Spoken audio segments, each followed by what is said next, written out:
Welcome to the Farming Today podcast. In this episode, some good news on rural crime, how countryside communities working together foiled organised criminals. Anybody that says rural crime is not serious crime does not understand what they're talking about. This is absolutely serious organised crime and is part of a much wider, much bigger criminal enterprise. More on rural crime later. This week, we're looking at local food networks where food is grown as near as possible to the people who are going to eat it.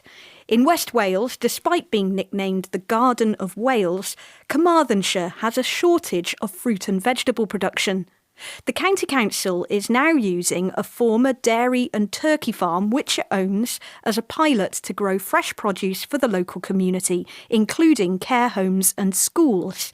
The 100-acre farm is part of a wider local food partnership called Bwyd Sir Gar Food.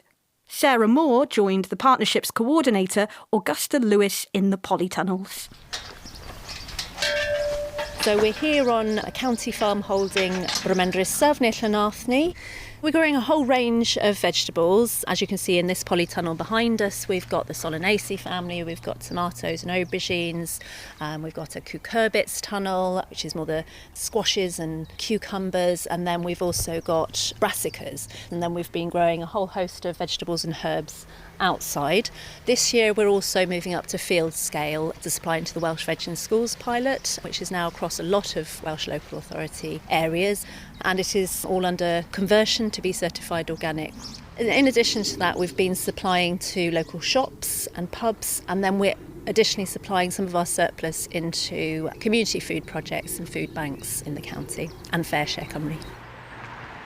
Councillor Carys Jones, Cabinet Member for Rural Affairs, Communities and the Welsh Language with Carmarthenshire County Council. It's a journey and it will take a few years before we can actually establish working, economical, viable and sustainable patterns that we can deliver throughout the county. The cost factor is quite important. At the end of the day, we have to acknowledge that food costs more when it's better. And that's something that's part, again, of the education strategy from the child right up to the adults in the community. However, by minimising the waste and working out your logistics, the cost has to be kept at a minimum because it doesn't work if it's too expensive. And in terms of your local growers, hopefully attracting new people into the industry, but also perhaps persuading those that are already in the food industry to get on board? So we've got farmers and growers, and then we've got all the skills that are needed to develop this industry. And we also have community projects.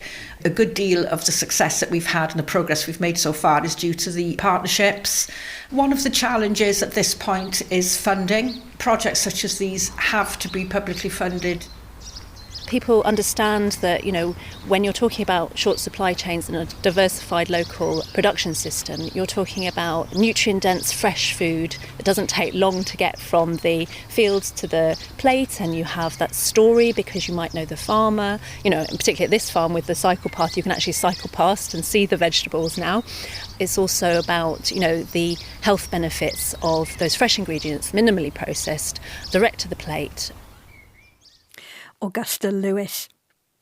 They are a relic of a world long before sat-navs or even A to Zs, the black and white fingerposts which guided the nation's first drivers to their destinations.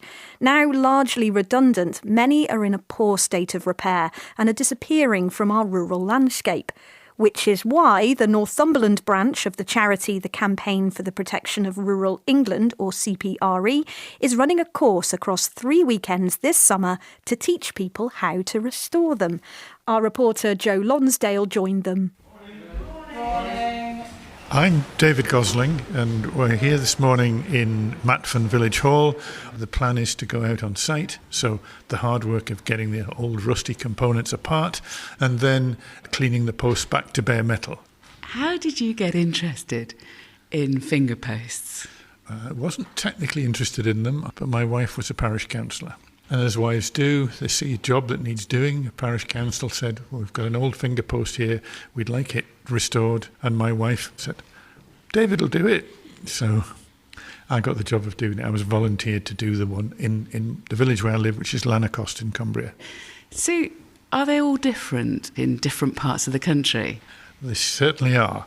All local authorities this is in the early 1900s, were using different foundries who all wanted to put their own stamp on things. They're basically the same engineering-wise. However, the embellishments on the top, the finials, are the things that usually delineate which part of the country you're in. And people just seem to like them. And people like history, and they like to maintain things.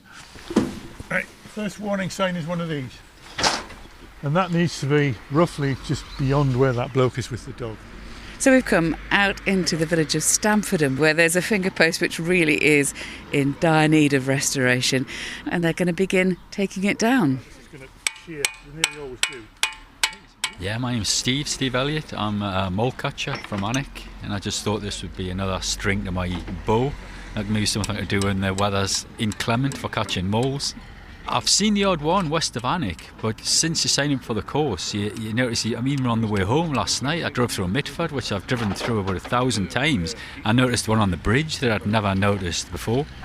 I'm Andrea De Monte, and I'm doing the course because, I work in conservation, so I'm trying to get a better understanding and also practical skills in terms of what entails restoring these signs. So the course was the idea of Northumberland's CPRE. Annie Lloyd from the charity is here. We had some funding available and I cycle past these signs every day and I can see them literally falling apart. These are iconic pieces of wayside heritage. I think there's a huge amount of nostalgia for them.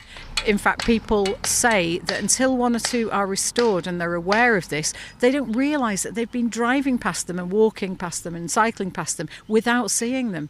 They're starting to notice heritage features and what it is to them that makes a place feel really special and a locality feel truly distinctive. You'll be spotting fingerposts everywhere from now on. Annie Lloyd from Northumberland CPRE ending that report from Joe Lonsdale. Rural crime is an issue that frequently raises its head on Farming Today, but there may finally be some good news on that front. The rural insurer NFU Mutual publishes its latest figures today, revealing a 6% fall in the cost of rural crime. Claims were down by £2.6 million in 2025 compared to 2024. Hannah Binns, Rural Affairs Specialist at NFU Mutual, talked me through the figures. So our figures show that the cost of rural crime is decreasing, so it was actually £41.5 million last year. Now that reflects the coordinated efforts from industry to tackle rural crime, but we mustn't be complacent. Just because the costs have gone down doesn't mean the criminals aren't coming to farms and stealing things. And the cost of claims, I noticed, for expensive GPS systems is down by 80% to £250,000. What's happened to achieve that? We know that the cost of GPS has fallen, and that's really welcome news. Now, that's thanks to a massive coordinated effort, especially with live investigations across border polices, ourselves and the National Rural Crime Unit. But worryingly, we are actually seeing a spike in GPS come back around. The very nature of a GPS unit is what makes it so attractive to thieves. They're so highly portable and they're worth a lot of money. We have seen incidences where thieves are willing to smash tractors apart to get at them, which is really worrying.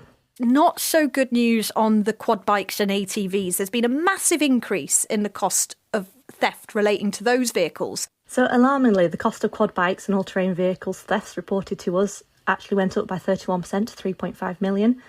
Now, these quad bikes are essential for navigating farmland, especially in upland areas, and it's these same capabilities that make them so attractive to thieves. Having had my own quad bike stolen before, I know it's not just the inconvenience of having your bike nicked and not knowing where it's ended up and being without the vehicle for weeks. It's also the emotional toll. You know, are they going to come back? Are they going to come and steal replacements? You know, hearing suspicious sounds. So it's really important that farmers take all the steps that they can to try and make them less attractive to thieves. Hannah Binns from NFU Mutual. Now, the report credits collaborative efforts for the improved figures. That's police working more closely with farmers, Rural Watch community schemes, NFU Mutual itself, and rural crime teams across the country joining forces. Andy Huddleston, who leads the National Rural Crime Unit, explained how collaboration works on the ground. One of the best examples of that was a drop in theft of GPS units, and that was predominantly down to some really good work by 7 different police forces, but crucially intelligence that came from the community about sightings of vehicles and possible suspects, but also the quick and fast reporting of these thefts by the NFU Mutual. And on the back of that, there was a joint operation where we were able to arrest 2 foreign national males who'd come into the UK purposefully to target the theft of GPS units from agricultural machinery, predominantly tractors, and they were travelling across the whole of the UK, and it was literally from one side of the UK on one night to the other side of the UK on another night, purely targeting farms, but interestingly also farms that they knew exactly where they were going. The way that they approached these crimes was very sophisticated and very organised. It was a great bit of collaborative work that resulted in these people being put in prison, and when they do come out, hopefully, well, they will be put out of the UK. And this is a gang that were operating, and you said using very sophisticated methods to get what they wanted. Can you just give me an example of the sort of things they were doing to get hold of this kit? Anybody that says rural crime is not serious crime does not understand what they're talking about. This is absolutely serious organised crime that is targeting the UK, and these were international criminals who had not just committed crimes in the UK, they were committing crimes in other European countries as well, targeting of farm machinery, so this was well organised. The cash that they had with them to be able to commit these offences and survive without having to have bank trails and things like that, so this was, they knew what they were doing. This group, who were predominantly based out of Manchester, so an urban area, travelling into rural locations when they were in the likes of Lancaster or elsewhere across the country. For this offence, they parked up in a public car park and then took e-scooters out of the boot of the vehicle and e-scooted into the Dales late at night. So there's no lights, there'll be less noise across fields. But we do know, and it is something that I've repeatedly said, if you've been a victim of theft of GPS units, you are more likely to be a victim again, because people know where you keep your stuff and they know you will be replacing that, because it's a fundamental piece of what you need to conduct your business. What's the danger of viewing rural crime as somehow petty or opportunistic or not as serious as urban crime? I think it's too easy to say rural crime historically. It's taking a rabbit, it's poaching, and even nowadays poaching, when you look at it, the scale of hare coursing, the money that is bet on it, the people who are involved, the level of criminality, and when you link this across to theft of GPS units and tractors and equipment, we can show unequivocally a link to the theft of these machines, the theft of this equipment, to international exportation, to drugs, and is part of a much wider, much bigger criminal enterprise that spans far further than just somebody happens to wander into your shed and is going to pinch a quad bike for the fun of it. And this is serious organised crime. And in many ways, the reason for that is because it is a high reward, low risk enterprise for criminals. Whereas if you go and do firearms or drugs or human trafficking, the risk is far greater, the penalties are far greater, and the chance of getting caught and the investment of policing within it is far greater. Whereas this, we're talking about things that are less invested in for policing, and the risk in terms of getting caught. You've heard how people can wander around in the rural areas at night and not be found. I think it just shows that risk versus reward has been historically in the favour of the criminals. What we're looking to do, and we are showing that it's working, is moving that the other way. If we work together, we can make our rural areas far more hostile for people to come and commit crime in.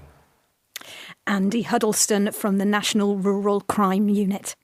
Well, that's it. I'm Anna Jones. The producer is Rebecca Rooney, and Farming Today is a BBC Audio Bristol production.